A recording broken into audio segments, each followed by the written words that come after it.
One by one, Justice Secretary Jesus Crispin Remulla checked off the boxes in his department's to-do list in front of his peers at the UN Human Rights Commission's 52nd session.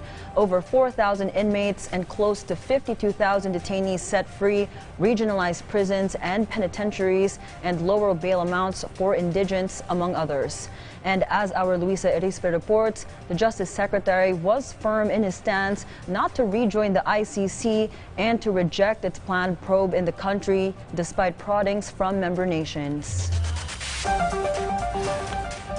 During the United Nations Universal Periodic Review, several countries recommended the Philippines to rejoin the International Criminal Court. But Justice Secretary Jesus Crispin Remulla, in his speech on the United Nations Human Rights Council in Geneva, Switzerland, affirmed his stand that the Philippines will not allow the ICC to have jurisdiction over the Philippines. Remulla insisted the government will not allow the ICC to conduct any probe on the war on illegal drugs during the Duterte administration.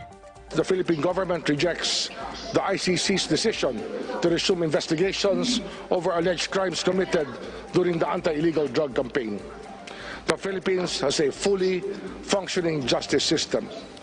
Under the complementarity test, the ICC therefore has no jurisdiction over Filipino citizens. The Secretary also said that the extrajudicial killings was not and will never be a state policy, and impunity has no place in the justice system of the country. There is no culture of impunity in the Philippines.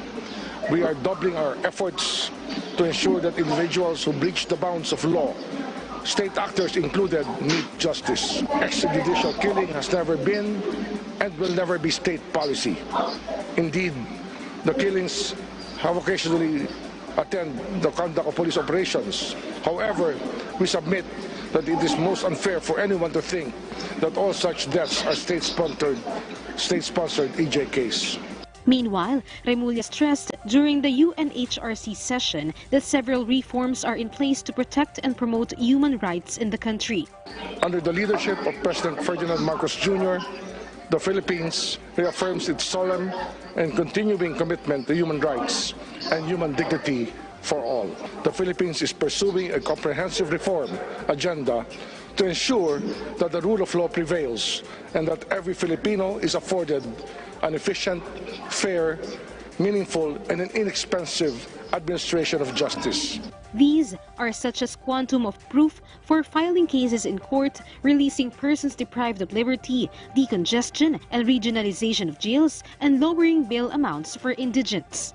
Moreover, in a separate session, Remulla promised the council to focus on big drug syndicates rather than small-time street pushers. However, the ILG Secretary Ben-Hur Abalos said government's policy on the war versus illegal drugs is indiscriminate, in which everyone in the distribution chain, the big fish, middlemen, and pushers on the street will all be held.